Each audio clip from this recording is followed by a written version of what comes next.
ఎందరో త్యాగమూర్తుల త్యాగఫలం ఆంధ్ర రాష్ట్రం. నేడు ఆంధ్రప్రదేశ్లో ప్రజలు సుఖ సంతోషాలుగా ఉన్నారా? ప్రస్తుతం ప్రజల మధ్య ఉన్న కులాల కుంపట్లు ఎవరి కోసం? చంద్రయాన్ రాకెట్ యుగంలో కూడా వర్ణ విభేదాలు దేనికి సంకేతాలు? రాజకీయ పార్టీల నేతలు ఏం చెప్తున్నారు? నేటి కాలంలో ప్రపంచాన్ని శాసించే మన యువత మేధాశక్తి ఏం కోరుకుంటుంది? తెలుసుకోవాలంటే ఆంధ్ర యువగలం. ప్రజల మాటే మా నోట. నమస్కారం, స్వాగతం. ముందుగా హెడ్లైన్స్. విశాఖ పర్యటన ఏర్పాట్లను పరిశీలించిన ముఖ్యమంత్రి చంద్రబాబు. వైజాగ్ కన్వెన్షన్ సెంటర్ కు వెళ్లి పార్టీ కార్యకర్తల సమావేశంలో పార్టీ నేతలకు ముఖ్యమంత్రి దిశానిర్దేశం.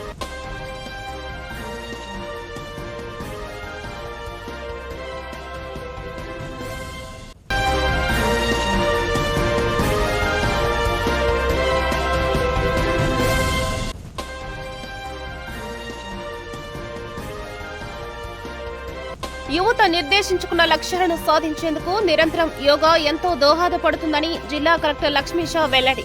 శారీరక మానసిక ఉల్లాసానికి యోగాసనాలు ఏకైక మార్గమని వ్యాఖ్య.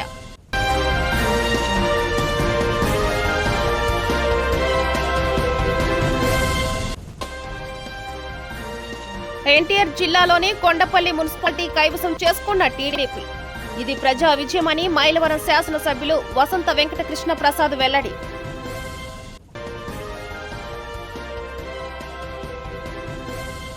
నారా చంద్రబాబు నాయుడు సోమవారం విశాఖ పర్యటనకు వెళ్లనున్నారు. అంతర్జాతీయ యోగా దినోత్సవ ఏర్పాట్లు పరిశీలిస్తారు.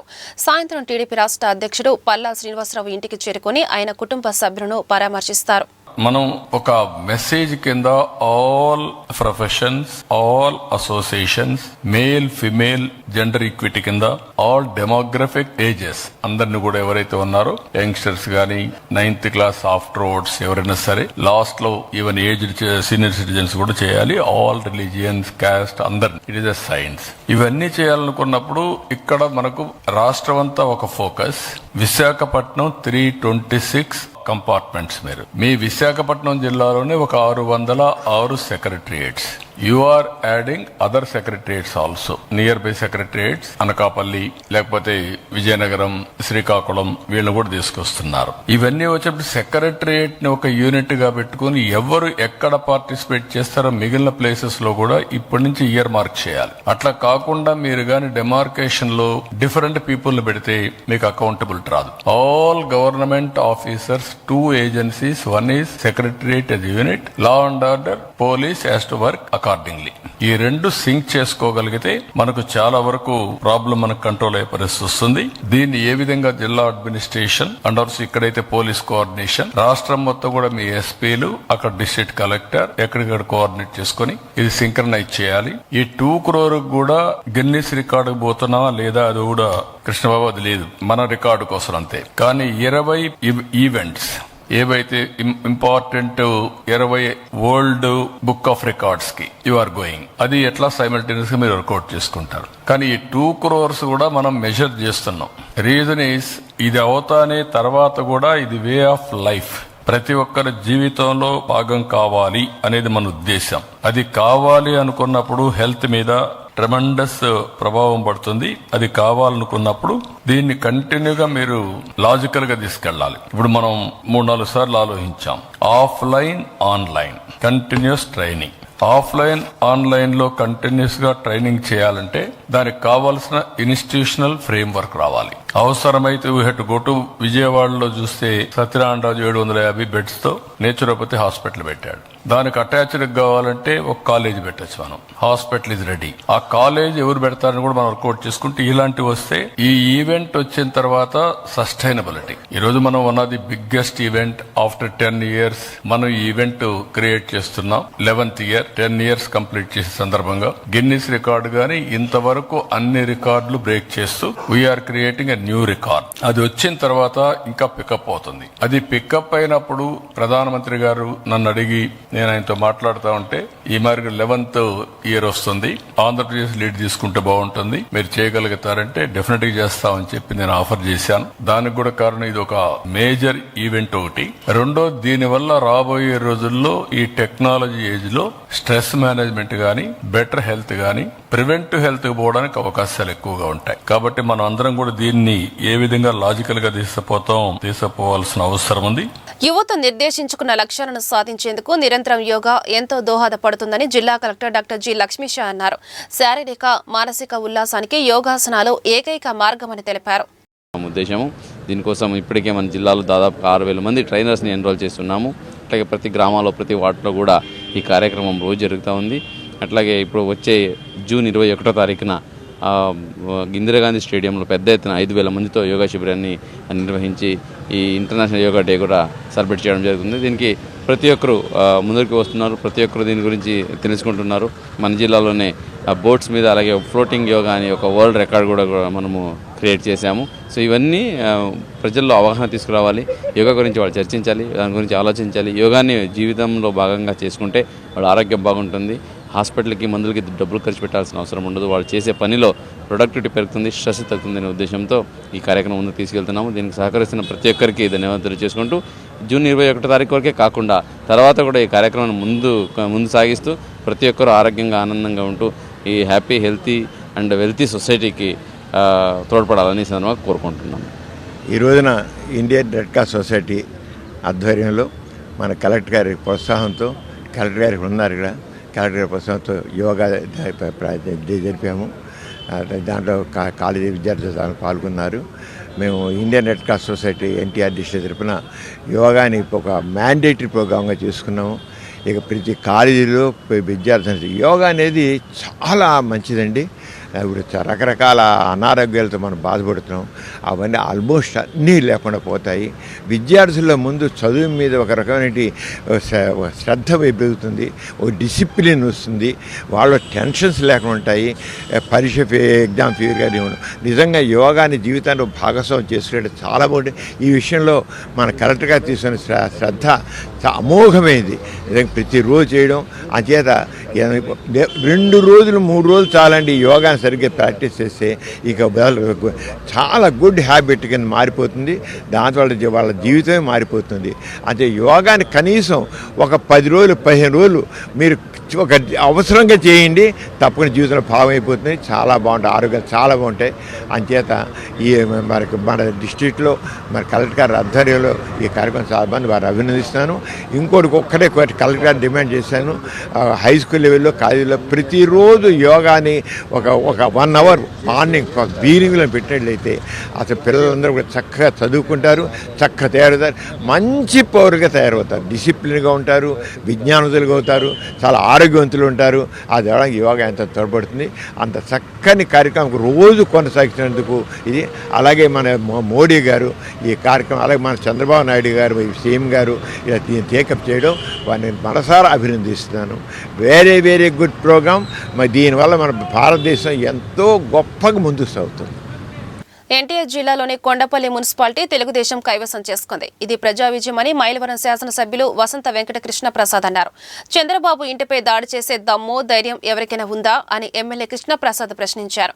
తమను సంస్కారవంతంగా ఉండమని, కక్షపూరిత చర్యలు వద్దని సీఎం చంద్రబాబు ఉపదేశించారని అన్నారు. జోగి రమేష్ కు గౌరవంగా చెబుతూ ఉన్నామని ఎమ్మెల్యే కృష్ణ ప్రసాద్ పేర్కొన్నారు. ఇకనైనా అసంబద్ధత మాటలు, ప్రేలాపనలు మానుకోవాలని హితవు పలికారు. చంద్రబాబు నాయుడు గారి ఇంటిని ముట్టడించే దమ్ము ధైర్యం ఉన్నోడు ఎవడన్నా ఉంటే గనక రమ్మని చెప్పండి. మేము ఎందుకంటే చంద్రబాబు నాయుడు గారు తొలి శాసనపక్ష సమావేశంలో ఒకటే మాట చెప్పారు, మీరు ఎవరి మీద కన్నా తగులుకెళ్ళినా, ఏ మహిళ పట్ల అసభ్యంగా మాట్లాడినా, దురుసు ప్రవర్తన చేసినా నేను సహించను, మీరు హుందాగా ఉండండి, మహిళలను కించపరచొద్దు, గౌరవప్రదంగా ఉండండి అని చెప్పారు. మేము చాలా గౌరవప్రదంగా ఉంటున్నాం. మేము గనక తలుచుకొని ఉంటే రాష్ట్రంలో 164 సీట్లతో అధికారంలోకి వచ్చిన తొలి రోజే జోగి రమేష్ ఇల్లు నామరూపాలు లేకుండా పోయేది. ఒకవేళ కనుక జోగి రమేష్ గతంలో చేసిన తప్పుని నేను మళ్ళీ పునరావృతం చేస్తాననే మాట 4 దాటి కనుక బయటకు వస్తే మేము చంద్రబాబు నాయుడు గారు, పవన్ కళ్యాణ్ గారు చెప్పిన మాట కూడా దయచేసి వెనకటి నుంచి మన సూక్తులు చెప్తా ఉన్నాయి, ఈపెప్పుడు నోటిని బతిలాడుకుంటుంది, నువ్వు జాగ్రత్తగా ఉండి చావే లేకపోతే పగిలేదు నా ఈ పని. జోగి రమేష్ గారు మీకు గౌరవంగా చెప్తా ఉన్నాం. నువ్వు ఎవరిని పడితే వాళ్ళని, ఎంతటి అసంబంధమైన వ్యక్తి అంటే ఇతను మొన్నే చెప్పాడు, ఇప్పుడు నిర్మిస్తున్నటువంటి అమరావతి అంట కాదంట, చంద్రబాబు నాయుడు గారు నిర్మించే అమరావతి సరైనది కాదంట, మళ్ళీ అధికారంలోకి వస్తాడంట, జగన్మోహన్ రెడ్డి గారు ఈసారి సరైన అమరావతిని నిర్మిస్తాడంట, మొన్నే చెప్తా ఉన్నాడు. కాబట్టి 5 సంవత్సరాలు జగన్మోహన్ రెడ్డి గారు 3 రాజధానుల నాటకం ఏమాడారు, ఎందుకు ప్రజలు చెప్పు తీసి కొట్టి పక్కకు పంపించారు. కరెక్ట్గా వీళ్ళ బుద్ధులు ఎటువంటి అంటానికి ఉదాహరణ ఏంటంటే, మొన్న ఇతను చెప్పాడు, చెప్పిన 2వ రోజో 3వ రోజో 3 రాజధానులకు సంబంధించి అమరావతి రాజధాని మీద, రాజధాని ప్రాంతం మీద వాళ్ళ ఛానల్లో చర్చ పెట్టి అమరావతిని గురించి ఏం ప్రేలాపనలు మాట్లాడారో మీరు చూశారు. కాబట్టి వీళ్ళంట అధికారంలో మళ్ళీ వస్తారంట, ఇంతకంటే బాగా రాజధాని నిర్మిస్తారంట. చెప్పడానికి సిగ్గు, శరం, మానం, అభిమానం అనేది ఒకటి ఉంటుంది, అది ఉండాలి. దయచేసి సంస్కారవంతంగా మన ప్రజాప్రతినిధులు ప్రజల కోసం, ప్రజలకి, ప్రభుత్వానికి అనుసంధానంగా మనం ఎన్నిక కాబట్టాం. మన పరిధులు పరిమితులు తెలుసుకొని మన బాధ్యతలు ఎవరైతే తప్పితే ప్రజలను రెచ్చగొట్టడం, పిచ్చి పనులు చేస్తే ప్రభుత్వం చూస్తూ ఉంటుందని చెప్పి తెలియజేస్తాం. ధన్యవాదాలు. అభివృద్ధి పనుల పేరుతో సూర్యరావుపేట ప్రాంతంలో వేసిన రహదారుల నాణ్యత లేకుండా వేసి నాటి వైఎస్ఆర్సీపీ ప్రజా ప్రతినిధులు ఇష్టం వచ్చినట్లు దోచుకున్నారని సెంట్రల్ ఎమ్మెల్యే బోండా ఉమామహేశ్వరరావు అన్నారు. ప్రజల కోరిక మేరకు మరలా ఆయా రహదారులను నాణ్యతా ప్రమాణాలకు లోబడి టీడీపీ కూటమి ప్రభుత్వం వేస్తోందని తెలియజేశారు. ఎవరికి చెప్పినా పట్టించుకున్నటువంటి రోడ్లన్నింటిని కూడా ఇవాళ వేగవంతంగా పూర్తవుతూ ఉన్నాయి. ఇవాళ 23వ డివిజన్లో సోదరుడు స్థానిక కార్పొరేటరు నిలబండ్ల బాలస్వామి మరి విజ్ఞప్తి మేరకు ఇక్కడ చిలుకు దుర్గయ్య వీధి, విష్ణువర్ధనరావు వీధి, పేస్పాటి వారి వీధి, గోపరాజు రామచంద్రరావు వీధిలో సీసీ రోడ్లు 60 లక్షల రూపాయలతో పూర్తి చేసి ఇవాళ స్థానిక పెద్దలు డాక్టర్లు ఎండ రామసుబ్బారెడ్డి గారు కానీ, మరి కృష్ణమోహన్ గారు కానీ, ఇంకా అనేక మంది పెద్దల ఆధ్వర్యంలో ఈ రోజున ప్రారంభించుకోవడం సంతోషంగా ఉంది. ఇవాళ ఈ రోడ్లన్నీ గతంలో ఇదే డివిజన్లో మేము నాసి రకం రోడ్లు ఆ రోజున వైసీపీ కాంట్రాక్టులతో కుమ్మక్కైపోయి వేసినటువంటి 4 రోజులకే బూడిదొచ్చినటువంటి సద్దులో ఇదే మీడియా సాక్షిగా ఆ రోజున ఆ నాసి రకం రోడ్లు చూపించాం. ఇవాళ నాణ్యమైనటువంటి రోడ్లు స్టాండర్డ్ స్పెసిఫికేషన్స్తో ఇచ్చినటువంటి ఈ రోడ్లు రాబోయే 30 సంవత్సరాల పాటు ఈ సీసీ రోడ్లు పనిచేస్తాయి బ్రహ్మాండంగా. ఇంకా ఈ డివిజన్లోనే కాదు, ఈ నియోజకవర్గంలో బీటీ రోడ్లు కానీ, సీసీ రోడ్లు కానీ, అలాగే డ్రైన్స్ కానీ, వాటర్ లైన్స్ కానీ, అన్ని పనుల్ని కూడా మా దృష్టికి వచ్చినటువంటి అన్నింటినీ కూడా పూర్తి చేస్తాం. స్థానిక పెద్దలకు కూడా విజ్ఞప్తి చేస్తా ఉన్నాం, ఏదైనా ఉంటే మా దృష్టికి తీసుకురండి, ఎక్కడైనా మిగిలిపోతే ఖచ్చితంగా వాటిని టేకప్ చేసి ఎన్ని వందల కోట్లు ఖర్చైనా ఈ నియోజకవర్గాన్ని మోడల్ నియోజకవర్గంగా తీర్చిదిద్దడమే లక్ష్యంగా పనిచేస్తాం. అతిసార వ్యాధిని అరికట్టాలని తూర్పు ఎమ్మెల్యే గద్దె రామ్మోహన్ పిలుపునిచ్చారు. ప్రతి ఒక్కరిని చైతన్యపరుస్తూ ప్రభుత్వం అవగాహన కార్యక్రమాలు చేపట్టడం జరిగిందని, 6 వారాల పాటు ఆంధ్రప్రదేశ్ మొత్తం అవగాహన కార్యక్రమాలను నిర్వహిస్తున్నట్లు తెలిపారు. నారా చంద్రబాబు నాయుడు రాష్ట్ర ప్రజల ఆరోగ్యం పట్ల బాధ్యతతో ఉన్నారని, ఆయన నాయకత్వంలో ఆంధ్రప్రదేశ్ ఆరోగ్యం ఆంధ్రప్రదేశ్గా అవుతోందన్నారు. ఈ రోజున స్టాప్ డయేరియా అంటే అతిసార వ్యాధిని అరికట్టండి, నియంత్రించండి, దాని నుంచి పిల్లల్ని కాపాడుకోండి అనే కార్యక్రమం. ఇది 6 వారాల పాటు ఈ కార్యక్రమం ఉంటుంది. ఆశా వర్కర్స్ ప్రతి ఇంటికి వెళ్ళి తల్లిదండ్రులకి ఎక్స్ప్లెయిన్ చేయడం జరుగుతుంది. చిన్న పిల్లడికి కొంచెం బాగలేదు, అజీర్తిగా ఉంది, లేదా విరేచన అనగానే ఓఆర్ఎస్ అని చెప్పి ఒక చక్కటి మినరల్ సొల్యూషను, అదే జింక్ ట్యాబ్లెట్, ఆ 2 కూడా ప్రభుత్వం ఉచితంగా సప్లై చేస్తుంది. ప్రతి హాస్పిటల్లో అందుబాటులో ఉంది. బయట కొనుక్కున్నా కూడా చాలా తక్కువ ఖర్చు అది. బట్ పిల్లల్ని కాపాడుకోవాలి. అందువల్ల ఆ కార్యక్రమాన్ని 6 వారాల పాటు ఇవాళ ప్రారంభోత్సవం చేసుకోవడం జరిగింది. మీ ద్వారా 10 మందికి అవేర్నెస్ క్రియేట్ చేసే విధంగా దానికి వాల్ పోస్టులు కూడా రిలీజ్ చేసుకోవడం జరిగింది. ప్రతి చోట కూడా వాల్ పోస్టులు వేయబడతాయి. తల్లిదండ్రులు దీన్ని ప్రత్యేకమైన శ్రద్ధ తీసుకుని పిల్లలకు వచ్చే సర్వసాధారణంగా వచ్చే జబ్బు, దాని జబ్బు అంటారా లేదా వాళ్ళు చేతులు శుభ్రంగా కడుక్కోకపోయినా, జంతువులతో ఆడి కడుక్కోకుండా ఏదైనా భోజనం చేసినా, ఈ రకరకాల మలినాల వలన ఇలాంటి జబ్బులు వచ్చే అవకాశం ఉంది. కాబట్టి ఆ జబ్బు నుంచి కాపాడటానికి ఈ వారోత్సవాల సందర్భంగా ప్రతి ఒక్కరిని చైతన్యపరచడం ధ్యేయంగా ఈ కార్యక్రమాన్ని ప్రారంభించుకోవడం జరిగింది. ప్రతి ఒక్కరు కూడా అవగాహన చేసుకుని ఈ కార్యక్రమం వలన పిల్లల యొక్క ఆరోగ్యాన్ని కాపాడుకోవాల్సిన ఆవశ్యకత ప్రతి తల్లిదండ్రి ఉంది. కాబట్టి ఇలాంటి కార్యక్రమాలని శ్రద్ధ పెట్టమని తల్లిదండ్రులు కూడా తెలియజెప్తున్నాం. ఇవాళ ప్రభుత్వం నారా చంద్రబాబు నాయుడు గారి నాయకత్వంలో విద్యకి ఆరోగ్యానికి అత్యధిక ప్రాధాన్యత ఇచ్చి ఎక్కడ ప్రతిసారి కూడా మొన్న గర్భిణీ స్త్రీల కార్యక్రమం చేసాం, ఆ విధంగా ప్రతిసారి కూడా అవేర్నెస్ కార్యక్రమాలు చేయడం జరుగుతుంది. ఈ రెండు విద్య, వైద్యం ఈ రెండు కూడా ఉచితంగా చాలా తక్కువ ఖర్చుతో పేదలకు అందుబాటులో తీసుకురావడానికి ప్రభుత్వం నారా చంద్రబాబు నాయుడు గారి నాయకత్వంలో కూటమి ప్రభుత్వం ప్రయత్నం చేస్తూ ఉంది. దానికి ప్రజలు కూడా సహకరించమని మీ ద్వారా కూడా 10 మందికి చైతన్యపరిచే విధంగా మీరు కూడా ఛానల్ వారు కానీ పత్రికల వారు కానీ దీన్ని చైతన్యపరచాల్సిన ప్రధానమైన బాధ్యత మీ అందరి మీద ఉందని తెలియజేస్తూ మరొకసారి ఈ కార్యక్రమం ప్రవేశపెట్టిన చంద్రబాబు గారికి, కూటమి ప్రభుత్వానికి, అదే హెల్త్ మినిస్టర్ సత్యకుమార్ గారికి అందరూ కూడా కృతజ్ఞతలు తెలియజేస్తున్నాం. ప్రతి సోమవారం నిర్వహించే ప్రజా ఫిర్యాదుల పరిష్కార వేదికను విజయవాడ నగరపాలక సంస్థ కమిషనర్ ధ్యానచంద్ర ఆదేశాల మేరకు ప్రధాన కార్యాలయంలో గల కమాండ్ కంట్రోల్ రూమ్ లో ప్రజా ఫిర్యాదుల పరిష్కార వేదికను అదనపు కమిషనర్ డాక్టర్ డి చంద్రశేఖర్ నిర్వహించారు. ప్రజలు తీసుకువచ్చిన ఫిర్యాదులను శాఖాధిపతులు స్వీకరించారు. ప్రతి ఫిర్యాదుదారులకు తమ స్వయంగా వచ్చి పరిశీలించి శాశ్వతమైన పరిష్కారాన్ని తీసుకొచ్చే విధంగా చూస్తామని తెలియపరిచారు. ఈ సోమవారం నిర్వహించిన ప్రజా ఫిర్యాదుల పరిష్కార వేదికలో 14 ఫిర్యాదులు అందగా అందులో పట్టణ ప్రణాళికకు సంబంధించినవి 6, ఇంజనీరింగ్ 2, రెవెన్యూకు సంబంధించినవి 2, వైద్య ఆరోగ్యం 3, ఎస్టేట్ 1, మొత్తం కలిపి 14 ఫిర్యాదులను అధికారులు అందుకున్నారు. రాష్ట్ర రాజధాని అమరావతి పూర్తయితే రాష్ట్ర అభివృద్ధి చెందుతుందని మంత్రి పార్థసారథి అభిప్రాయం వ్యక్తం చేశారు. రాబోయే 10 సంవత్సరాలు కూటమి ప్రభుత్వం ఉంటేనే రాష్ట్రం అభివృద్ధి చెందుతోందని స్పష్టం చేశారు. ప్రతిపక్ష వైసీపీ కుట్రపూరితంగా రాష్ట్ర రాజధాని నిర్మాణాన్ని అడ్డుకోవాలని చూస్తుందని వెల్లడించారు. యువతకు 20 లక్షల ఉద్యోగాల కల్పనే ధ్యేయంగా రాష్ట్ర ప్రభుత్వం పనిచేస్తుందని స్పష్టం చేశారు.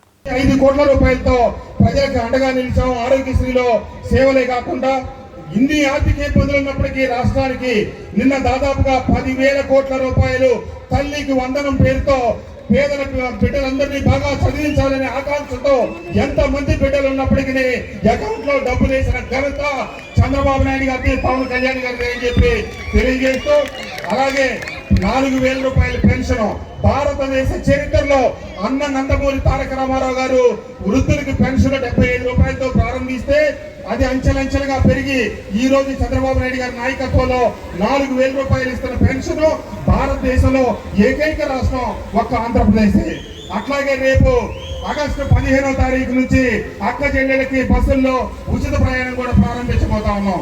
కాబట్టి తప్పకుండా సంక్షేమం, అభివృద్ధిగా ఈ ప్రభుత్వం ముందుకు సాగుతుంది అని, అలాగే పార్టీ కోసం త్యాగాలు చేసిన కష్టపడిన వాళ్ళకి వంతుల వారీగా, దశల వారీగా తప్పకుండా గుర్తింపు, పార్టీలో పదోన్నతి, ఉన్నత స్థానాలు దక్కుతాయని చెప్పి ఈ సందర్భంగా తెలియజేస్తూ, మీరందరూ వచ్చి ఇంత ఘనంగా స్వాగతం పలికి వాసు గారు అలాగే మిగతా డైరెక్టర్లు ప్రమాణ స్వీకారానికి వచ్చి ఆశీర్వదిస్తున్నందుకు మీ అందరికీ మా ప్రాంతానికి వ్యతిరేకంగా, మా అమరావతి రాజధానికి వ్యతిరేకంగా 3 రాజధానులు కావాలని నేను మాట్లాడే ప్రసక్తే లేదని చెప్పి వెనక్కి చేశా. ముఖ్యమంత్రి గారు మీతో మాట్లాడించమని చెప్పారు అంటే ముఖ్యమంత్రి గారు చెప్పొచ్చు, బ్రహ్మ దేవుడి దిగి రావచ్చు, నేనైతే చెప్పను అని చెప్పి పక్కన పెట్టేశా.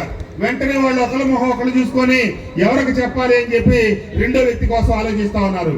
వెంటనే అక్కడ ఉన్న ఒక వ్యక్తి చెప్పాడు, పార్థసారథి గారు ఎక్కడున్నారో ఎత్తకండి, ఆయన పిలవండి అని చెప్పారు. నేను వెంటనే బయటకు వచ్చా, సారథి గారికి ఫోన్ చేశా. సార్, నా చేతిలో కాగితాలు పెట్టి అమరావతికి వ్యతిరేకంగా మాట్లాడమన్నారు, మనం ఈ నిర్ణయం మనకు నచ్చంది కాబట్టి మీరు కూడా దయచేసి కరెక్ట్ గా సరైన నిర్ణయంతో రండి అని చెప్పా. మళ్ళీ ఎటుపోయి ఎటు వస్తుందో అని చెప్పి నేను గుమ్మం దగ్గరే ఫోన్ చేసి చెప్పి కాపలా కూర్చున్నా. లోపలికి రాగానే సార్ మీకోసం వాళ్ళు రెడీగా కూర్చున్నారని చెప్పా. ఆయన కూడా లోపలికి వచ్చారు. రాగానే అమ్మట ఎదురెళ్ళి ఆయన చేతిలో 4 కాగితాలు పెట్టి అమరావతికి వ్యతిరేకంగా మాట్లాడమన్నారు. ఆయన కూడా నేను చెప్పినట్టే, బాబు దయచేసి నేను మాట్లాడని చెప్పి అవి అక్కడ పక్కన పడేసి రాసిన ప్రయత్నం. ఇంకొక ఉదాహరణ చెప్తా. సాక్షాత్తు అప్పటి నువ్వు చంద్రబాబు నాయుడు గారిని తిట్టట్లేదు, నిన్ను ఎట్లా ప్రోత్సహిస్తా అని చెప్పి ఆయన మాట్లాడాడు. బాబు, నువ్వు నాకు పదవులు ఇవ్వద్దు, నన్ను ప్రోత్సహించొద్దు, విమర్శ అయితే ఖచ్చితంగా విమర్శ మీద కట్టుబడతాం, విషయానికి సంబంధించిన విమర్శలు చేస్తాం, అంతేగాని వ్యక్తిగత దోషాలకు వెళ్ళము. తెలుగుదేశంలోకి అడుగు పెట్టగానే మా అందరిని కూడా గౌరవించి సీట్లు ఇచ్చి ఈ మైలవరం నియోజకవర్గ చరిత్రలో కానీ రీతిలో మైలవరం పుట్టిన తర్వాత ఇవ్వని మెజార్టీతో 43,000 మెజార్టీతో గెలిపించిన నా మైలవరం నియోజకవర్గ ప్రజల క్షేమం అభివృద్ధి కోసం నిరంతరం చంద్రబాబు నాయుడు గారు లోకేష్ బాబు గారి సహకారంతో నమస్కారం అభివృద్ధి కట్టుబడి ఉన్నామని చెప్పి తెలియజేస్తూ, అంతేకాకుండా నిజమైన కార్యకర్తలకి పార్టీకి అండగా నిలబడిన వారికి అండగా ఉంటామని, పేదలందరికీ అండగా ఉంటామని ఈ సంవత్సర కాలంలోనే అభివృద్ధి కార్యక్రమాలతో పాటు వార్తలు ముగించే ముందు హెడ్లైన్స్ మరొకసారి. విశాఖ పర్యటన ఏర్పాట్లను పరిశీలించిన ముఖ్యమంత్రి చంద్రబాబు. వైజాగ్ కన్వెన్షన్ సెంటర్ కు వెళ్లి పార్టీ కార్యకర్తల సమావేశంలో పార్టీ నేతలకు ముఖ్యమంత్రి దిశానిర్దేశం.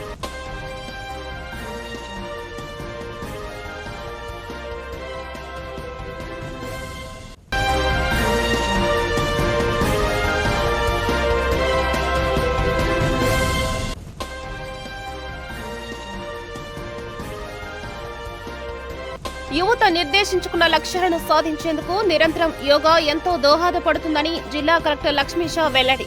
శారీరక మానసిక ఉల్లాసానికి యోగాసనాలు ఏకైక మార్గమని వ్యాఖ్య.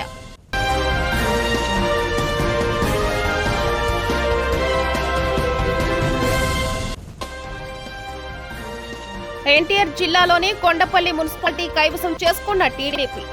ఇది ప్రజా విజయమని మైలవరం శాసనసభ్యులు వసంత వెంకట కృష్ణ ప్రసాద్ వెల్లడి.